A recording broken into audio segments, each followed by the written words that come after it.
Fascist, খুনি, লুটপাটকারী, ধর্ষণকারীদের নেত্রী খুনি শেখ হাসিনা পালানোর পর বিএনপি আদতে নিজেকে সম্পূর্ণরূপে ভারতের হাতে সোপর্দ করে দিয়েছে এবং এভাবেই গত প্রায় 14টি মাস অতিবাহিত করেছে তারা। আপনি স্পষ্ট বুঝতে পারবেন ভারত যে কাজগুলো পছন্দ অপছন্দ করে সে কাজগুলোই বিএনপি করছে।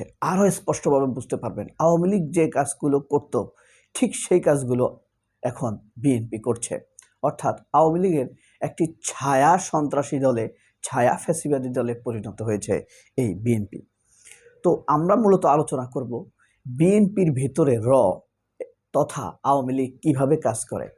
এখানে বিএনপিতে 5টি স্তর সৃষ্টি করা হয়েছে। এই 5টি স্তরের মাধ্যমেই আওয়ামী লীগ তথা ভারত বা এই বিএনপির ভিতরে কাজ করে। আপনাকে যদি সামান্য পয়েন্ট ধরিয়ে দিই আপনি পুরোপুরি বুঝতে পারবেন ব্যাপারটি। আশা করি পুরো ভিডিওতে সাথে থাকবেন। প্রথমত আমি 5টা আগে বলে ফেলি। যেমন ব্যবসায়ীদেরকে সাথে একটি লিঙ্ক তৈরি করা, আওয়ামী ব্যবসায়ীদের সাথে একটি লিঙ্ক তৈরি করা এবং মিডিয়াকে দখলে নেওয়া, নিয়ন্ত্রণ করা, যেটা আওয়ামী লীগ করত। 3 নম্বর হলো ইউনূস সরকার খুব খারাপ এই মর্মে একটি প্রচারণা চালানো। 4 নম্বর হলো 18 মাসের মধ্যে খুব দ্রুত একটি ইলেকশন দেওয়া। 5 নম্বর জামায়াত খুবই খারাপ, এদেরকে ক্ষমতা আসতে দেওয়া যাবে না। মুক্তিযুদ্ধের এই দেশ, আবার মুক্তিযুদ্ধের বয়ানকে ফিরে আসা। খেয়াল করলে দেখেন 5টা স্তর মিলেছে। এই 5টা স্তরে বিএনপি এখন কাজ করে। সেটা কিভাবে?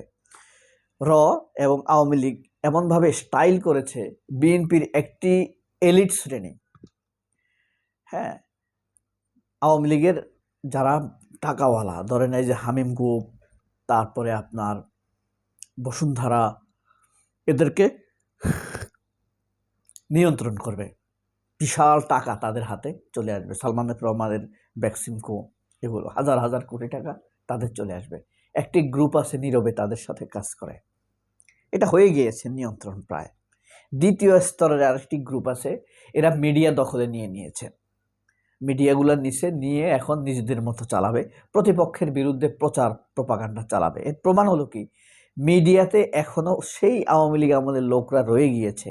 আওয়ামী লীগের বিরুদ্ধে কোনো অনুসন্ধানী রিপোর্ট করে না, শুধুমাত্র বিএনপির বিরুদ্ধে না বললেই হলো, এতেই বিএনপি খুশি। খেয়াল করলে দেখবেন কোনো মিডিয়াতে আপনার বিএনপির বিরুদ্ধে নিউজ নাই, আওয়ামী লীগের বিরুদ্ধে নিউজ নাই। সব নিউজ হলো ইসলামের বিরুদ্ধে, ইসলামপন্থীদের বিরুদ্ধে।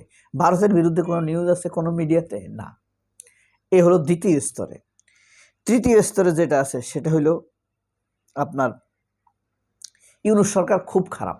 যেই প্রচারণাটা ভারত চালায় গত প্রায় 14-15 মাস যাবৎ, জঙ্গি নেতা ইউনূস জঙ্গি, উগ্রপন্থী, বাংলাদেশে উগ্রপন্থীদের উত্থান ঘটেছে, এই বিষয়ে ডক্টর ইউনূসের বিরুদ্ধে ভারত একা যে অপপ্রচার চালিয়েছে গত 12 মাসে, এই পৃথিবীর কেউ এককভাবে কোনো ব্যক্তি এরকম অপপ্রচারের শিকার হয়নি।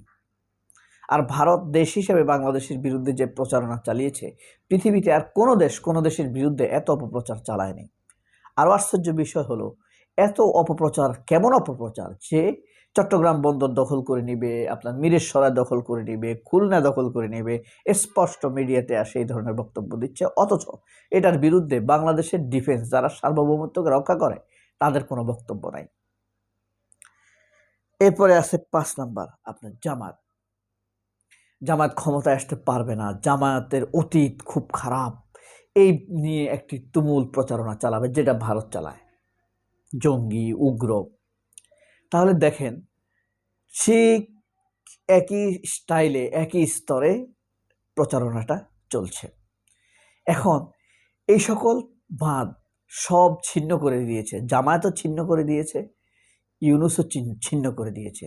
ইউনূস সারা পৃথিবীতে প্রমাণ করে দিয়েছে ভারত একটি আগ্রাসী শক্তি। ভারতের কারণে বন্যা হয়েছে। ভারতের মিডিয়া পৃথিবীর সবচেয়ে বেশি প্রপাগান্ডা ছড়ায়।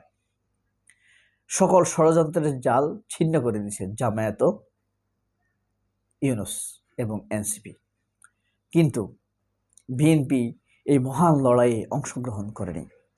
তারা চাইছে শুধুমাত্র তাদের ক্ষমতাটুকু।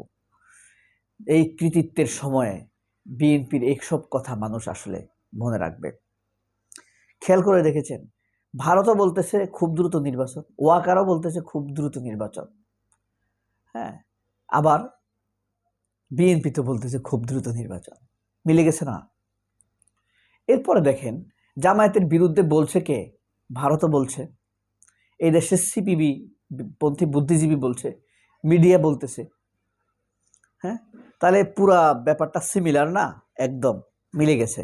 দেখবেন আপনি, সিপিবি পন্থী বিএনপি কিছু আছে, সিপিবি মানে এটাকে আপনি মানে সিপিবির প্রেসক্রাইব, সিপিবির আদিষ্ট মানে নির্দেশিত, সিপিবি থেকে তাদেরকে বলে দেওয়া হয়েছে এখন বিএনপির গানে উঠো, বিএনপির গানে উঠে জামাতকে সাইজ করো। হ্যাঁ, এখন তারা বিএনপি সাজছে। এই ধরেন জাহেদ নাগরিক পার্টি করে, নাগরিক ঐক্য, ওই যে মান্নার চুলওয়ালা ডাক্তার জাহেদ, চরিত্রহীন জাহেদ, ডাইরেক্ট সিপিবি বাসদ করে আপনার মাসুদ কামাল। হ্যাঁ, এই যে এরা মাসুদ কামাল, ওই যে মুক্তাদির রশিদ একটা আছে, ঠিক আছে, এই সব চরিত্রহীনেরা এরা মদ খায়। দেখবেন জাহিদ মদ খায়, নারীবাজি করে, মাসুদ কামাল মদ খায়, নারীবাজি করে, আনিস আলমগীর মদ খায়, নারীবাজি করে। বুঝতে পারছেন? দেখবেন যে এরা এই সব নীতিহীন লোকদেরকে এইসব মিডিয়াতে এনে আমাদের সামনে প্রেজেন্ট করে। তারা কি আইডল জাতির? কখনো তারা আইডল ছিল না, আইডল হতে পারেনি। তারা বিএনপির প্রশংসা করবে, জামায়াতের বিরোধিতা করবে, বিএনপির প্রশংসা করবে মুক্তিযুদ্ধের দল। বিএনপি আসলে লড়াই সংগ্রাম করতেছে দ্বিতীয় হওয়ার জন্য। মুক্তিযুদ্ধের লড়াইয়ে বিএনপি কখনো আওয়ামী লীগের উপরে উঠতে পারবে না। ভয়টা সেখানে, এই বিএনপির কারণেই আওয়ামী লীগ এদেশে ফিরে আসবে। কারণ আওয়ামী লীগের ব্যবসাটা হইল মুক্তিযুদ্ধ, আর তাদের শক্তিটা হইল এদেশের মানুষের উপরে অত্যাচার।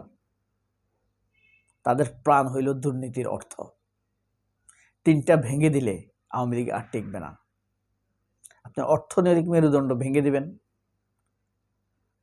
হ্যাঁ, অত্যাচারের হাত দুর্বল করে দিবেন, ভেঙে দিবেন, আওয়ামী লীগ শেষ। ঠিক আছে? আর মুক্তিযুদ্ধের ব্যবসা এমনিতে বন্ধ হয়ে যাবে মিডিয়াকে ঠিক করতে পারলে। এই মিডিয়াই এদেশের ইসলাম পন্থাকে আধারিং করে রাখে। এদেরকে বদদোয়া দিবেন, গালি দিবেন, নালত দিবেন, আমাদের চোখের সামনে জানে তারা ধ্বংস হয়। সবাই অনেক ভালো থাকবেন। আল্লাহ হাফেজ। আসসালামু আলাইকুম।